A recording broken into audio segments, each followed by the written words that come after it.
सुप्रभात बच्चों, आज हम आपकी पाठ्य पुस्तक हिंदी के अध्याय 12 का अध्ययन करेंगे, जिसका शीर्षक है दो शुक शावक। तो चलिए पढ़ते हैं पाठ को विस्तार पूर्वक और जानते हैं इसके विषय में कि कहानी में लेखक हमें क्या समझाने की कोशिश कर रहे हैं। अध्याय 12 दो शुक शावक। पाठ परिचय। इस पाठ में बताया गया है कि संगति का प्रभाव अवश्य पड़ता है। जो जैसी संगति में रहेगा वह वैसा ही आचरण करेगा, अतः कुसंगति से बचे और सत्संगति में जीवन यापन करें। तो बच्चों, इस पाठ के माध्यम से लेखक हमें बताना चाह रहे हैं संगति का प्रभाव। संगति क्या, यानी कि हम जैसे लोगों के साथ रहते हैं, हमारे जो आचरण है, हमारा जो व्यवहार है, बोलने का तरीका, सब कुछ उनके जैसा हो जाता है। तो हमें कभी भी कुसंगति यानी कि बुरे लोगों की संगति में नहीं पड़ना है और हमेशा सत्संगति यानी कि अच्छे लोगों की संगति में रहना है, अच्छे लोगों का साथ करना है। तो चलिए अब पढ़ते हैं विस्तार पूर्वक कहानी को।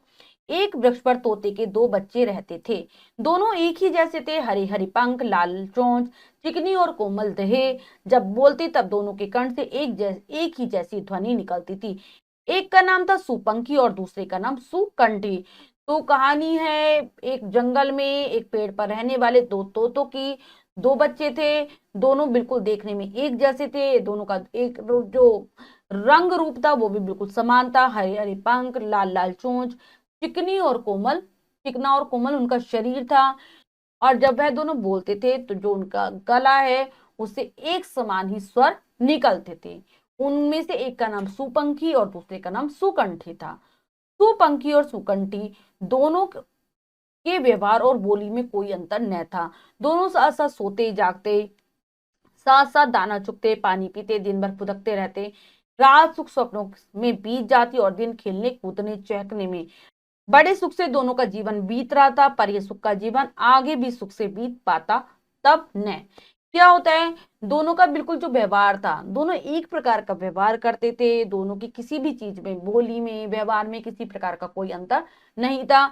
दोनों दिन भर साथ सोते थे, साथ जागते थे, साथ खाना खाते थे, दाना चुगते थे, पानी पीते थे, दिन भर फुदकते रहना उनका काम था। चहकना, ये सारी चीजें उनकी चलती थी। रात को उनके सुख स्वप्नों में बीत रही थी और दिन भर चहलकदमी करते, कूदते फांदते मजे से उनके दिन कट रहे थे। उनका जीवन बहुत सुखमय था, लेकिन ये जीवन हमेशा सुखमय रहता तो ही अच्छा होता, लेकिन ऐसा नहीं हुआ। एक दिन आसमान काले काले बादलों से घिर गया, घनघोर गर्जन हुआ, बिजली कड़की और बहुत तेज आंधी आ गई। वन के बहुत से वृक्ष उखड़ गए, झाड़ी झुरमुट, पशु पक्षी सब यहाँ वहां जा गिरे।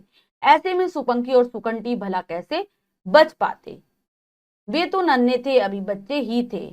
दोनों बच्चे एक दूसरे से विलग हो गए। समय आगे बढ़ता रहा। सुपंखी चोरों की एक बस्ती में पलता बढ़ता रहा तो सुकंठी एक आश्रम में पहुंच गया। एक दिन क्या होता है, अचानक से वो आराम से रह रहे होते हैं। एक दिन क्या होता है, आसमान में बहुत काले काले बादल छाने लगते हैं, बहुत गर्जना होती है, बिजली कड़कती है और फिर आंधी तूफान आ जाते हैं, वर्षा होने लगती है। वन के बहुत सारे जो पेड़ पौधे सब उखड़ जाते हैं और जो झाड़ियां थी, झुरमुटते, पशु पक्षियों के घोंसले, सब कुछ इधर उधर, सब कुछ अस्त व्यस्त हो जाता है। तो इस चीज से सुपंखी और सुकंठी कैसे ही बच पाते। वो तो वैसे भी बहुत छोटे छोटे थे, नन्हे नन्हे थे और बच्चे थे। दोनों एक दूसरे से अलग हो जाते हैं और समय तेजी के साथ बढ़ता रहता है अपनी गति से। तो जो सुपंखी होता है वो तो चोरों के पास पहुंच जाता है और सुकंठी एक आश्रम में पहुंच जाता है। धीरे धीरे कई वर्ष बीत गए। एक दिन उसी राज्य का राजा अश्व पर सवार होकर आखेट के लिए निकला। बनेले पशुओं के पीछे दौड़ता भागता जब थक गया तो सरोवर के किनारे विशाल वन के दूसरे हिस्से में विश्राम करने लगा। सभी सैनिक पीछे छूट गए। यह सरोवर उसी बस्ती के पास था जहां सुपंखी रहता था। उस समय सरोवर के आसपास कोई नहीं था, बस घने वृक्ष थे जो हवा के झोंकों से धीरे धीरे झूम रहे थे। राजा थका तो था ही, उसे नींद आने लगी। वे अभी अध निद्रा में ही था कि मानव किसी आवाज से उसकी नींद टूट गई। तो इस घटना को हुए कई वर्ष बीत जाते हैं, समय बढ़ता रहता है। एक दिन राजा अपने घोड़े पर सवार होकर शिकार के लिए निकलता है। वह वन के पशुओं का पीछे पीछे करता हुआ, पीछा पीछा करता हुआ, दौड़ता भागता हुआ बहुत थक जाता है। तो वो सरोवर के पास पहुंचता है। सरोवर जैसे तालाब होता है जिनमें पानी भरा होता है, नदियां, उसी प्रकार से सरोवर।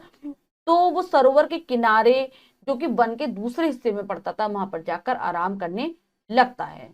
उसके सारे सैनिक पीछे रह जाते हैं।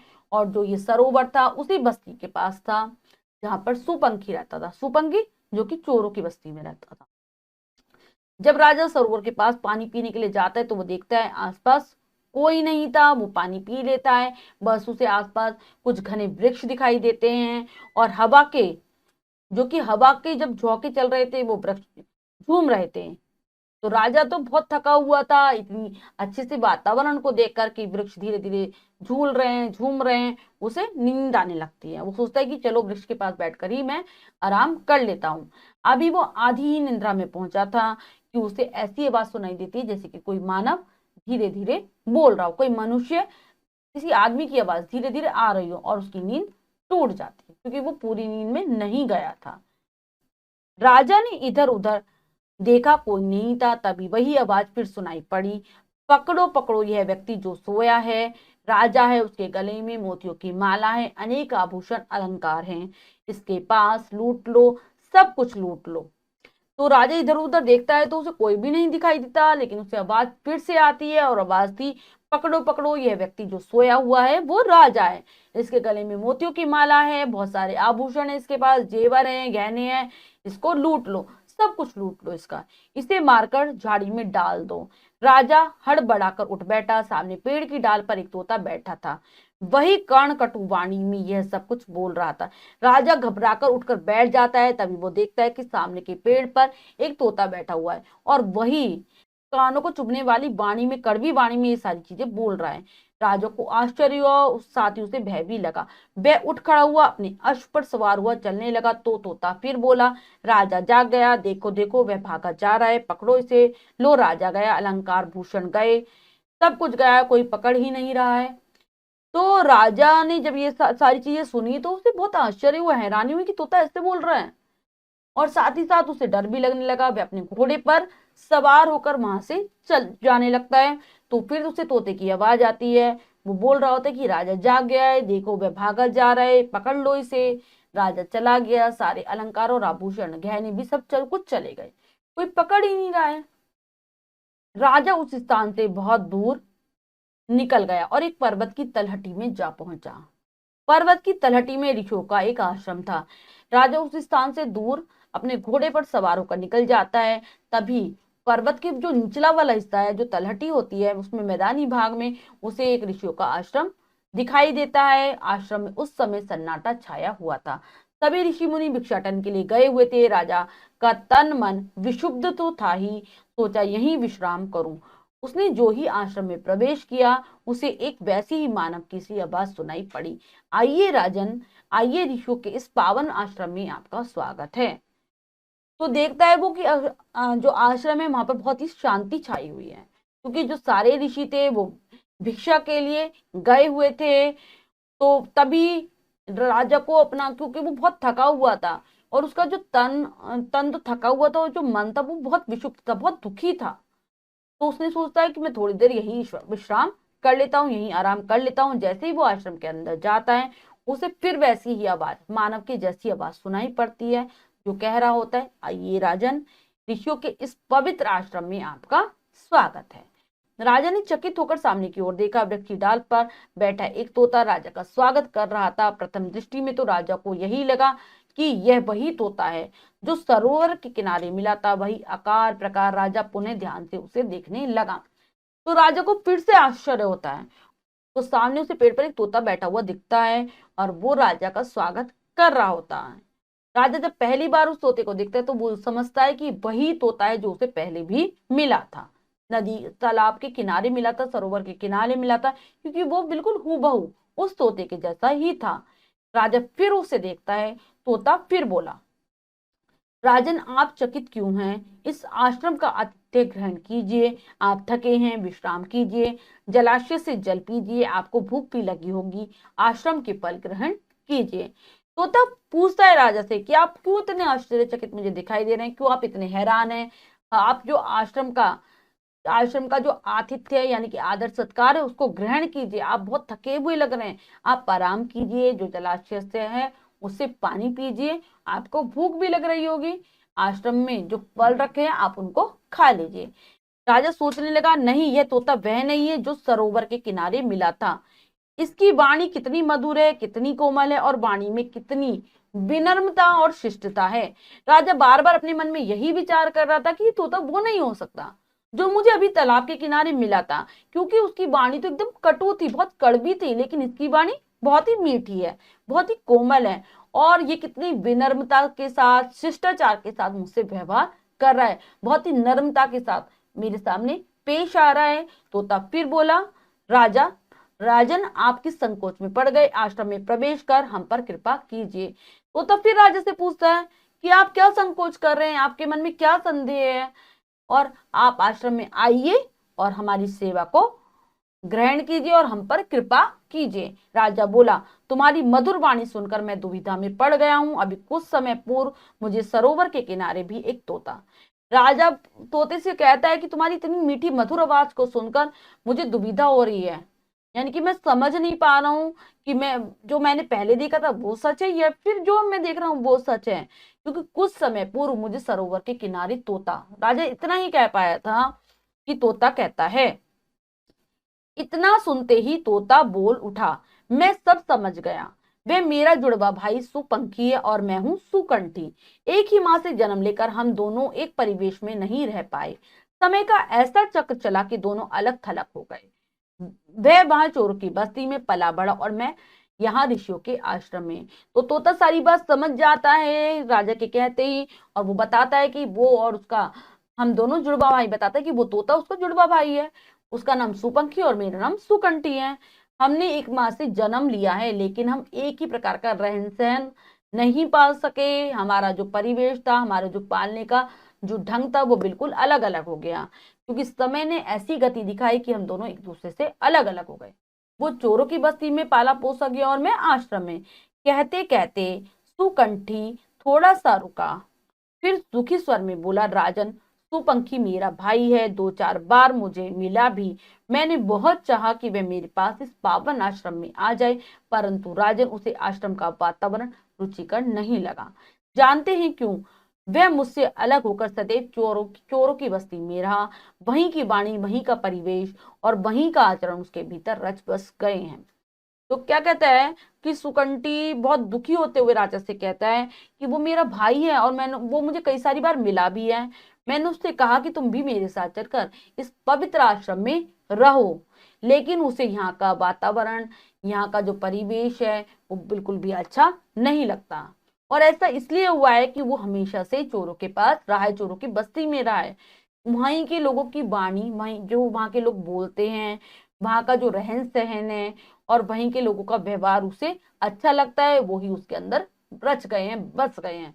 राजा सुकंठी की समझ, उसके स्वभाव, वाणी और आचरण से चमत्कृत थे।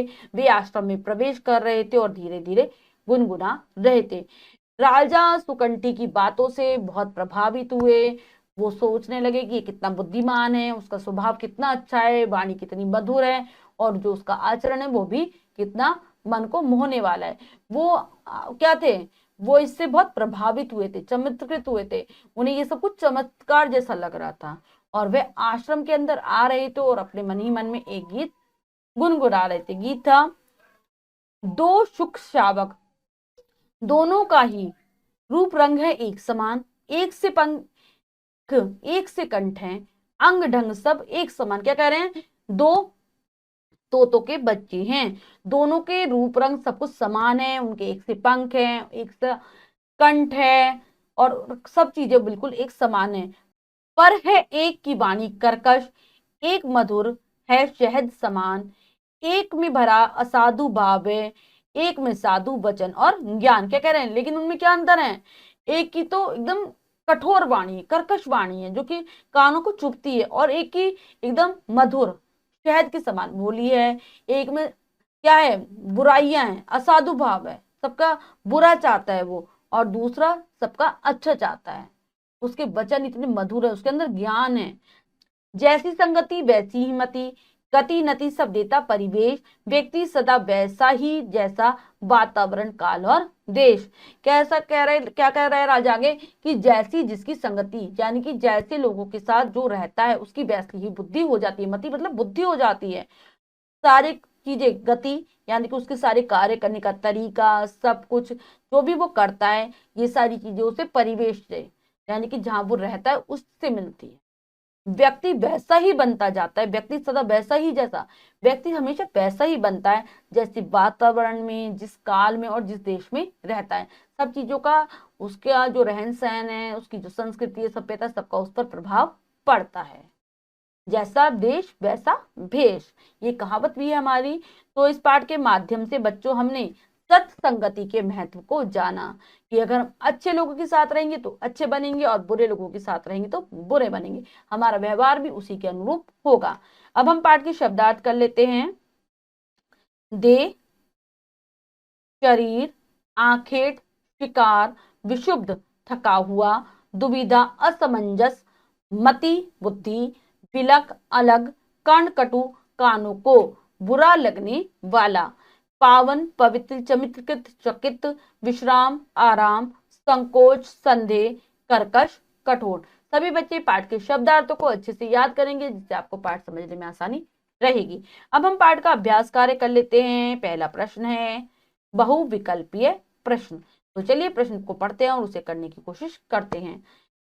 सही उत्तर वाले गोले को रंगिए। तो बच्चों इस प्रश्न में 4 विकल्प हैं, 3 विकल्प गलत हैं, 1 विकल्प सही है। हमें सही विकल्प को चुनना और उसके गोले को रंग देना है। तो चलिए करते हैं।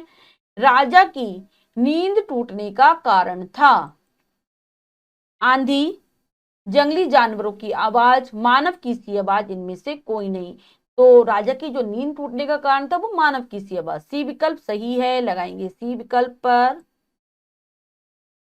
पर्वत की तलहटी में था झरना, ऋषियों का आश्रम, स्कूल और गुरुकुल। तो ऋषियों का आश्रम था पर्वत की तलहटी में। बी विकल्प सही है, लगाएंगे बी विकल्प पर।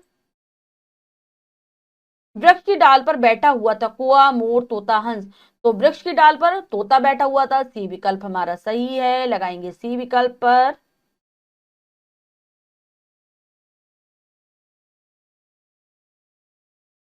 सुपंखी राजा को मिला था वन में, सरोवर किनारे, शिव मंदिर में और इनमें से कोई नहीं। तो सुपंखी राजा को मिला था सरोवर किनारे। बी विकल्प सही है, लगाएंगे बी विकल्प पर। राजन, सुपंखी मेरा रिक्त स्थान है, शत्रु, मित्र, भाई, नौकर। तो सुपंखी मेरा भाई है। सी विकल्प सही हो जाएगा, लगाएंगे सी विकल्प पर। अगला प्रश्न है लिखित प्रश्न। तो बच्चों पढ़ते हैं इसको। निम्नलिखित वाक्यों में रिक्त स्थानों की पूर्ति कोष्टकों में दिए उचित शब्दों से कीजिए। तो बच्चों नीचे कुछ वाक्य हैं जिनकी हमें पूर्ति करनी है। कोष्टक में 2 शब्द हैं जिनमें से एक सही और एक गलत है। हमें उचित शब्द चुनना है और इन वाक्यों को पूरा करना है। तो चलिए करते हैं। पहला पढ़ते हैं। बड़े रिक्त स्थान से दोनों का जीवन बीत रहा था, दुख सुख। तो बड़े सुख से।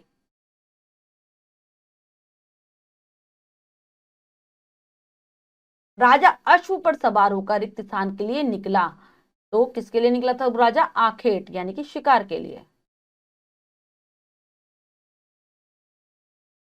वन के दूसरे हिस्से में रिक्त स्थान करने लगा, विश्राम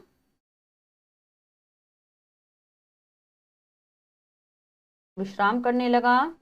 अगला है सभी रिक्त स्थान पीछे छूट गए, नागरिक, सैनिक। तो सभी सैनिक।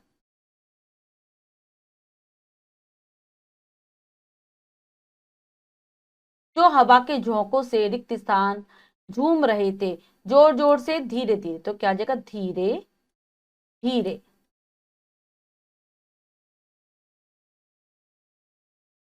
अगला है निम्नलिखित वाक्यों में सही के सामने स और गलत के सामने ग लिखे। तो बच्चों नीचे कुछ वाक्य दिए गए हैं, अगर सही वाक्य तो स लिखना है और गलत वाक्य तो ग लिखना है। तो चलिए पढ़ते हैं और करते हैं। सुपंखी राजा को आश्रम में मिला था। तो ये गलत है, सरोवर के किनारे मिला था सुपंखी। राजा वन में हाथी पर गया। तो ये भी गलत है, ग हो जाएगा। राजा सरोवर के किनारे विश्राम करने लगा, ये ठीक है, स। राजा थका था, उसे नींद आने लगी, ये भी ठीक है, स। ऋषि मुनि भिक्षाटन के लिए गए हुए थे, ये भी सही है, स। तो ये हमने पूर्ण कर लिया है। फिर अगला है निम्नलिखित पंक्तियों का आशय स्पष्ट कीजिए और निम्नलिखित प्रश्नों के उत्तर दीजिए। इन दोनों प्रश्नों को आपको स्वयं करना है अपनी अभ्यास पुस्तिका में। जब आप पाठ को ध्यानपूर्वक पढ़ेंगे तो इन प्रश्नों के उत्तर आपको आसानी से मिल जाएंगे। बच्चों, आज हमने पाठ के माध्यम से जाना सत्संगति का महत्व, कि अच्छी संगति हमको क्या क्या दे सकती है और बुरी संगति का क्या क्या प्रभाव होता है। आशा करती हूँ आपको पाठ अच्छे से समझ आ गया होगा। आप पाठ को फिर से उच्चारण के साथ जरूर पढ़ेंगे, अभ्यास कार्य को पूर्ण कर लेंगे और शब्दार्थों को याद कर लेंगे। मिलते हैं अगली कक्षा में नए पाठ के साथ। तब तक के लिए स्वस्थ रहिए, प्रसन्न रहिए। धन्यवाद।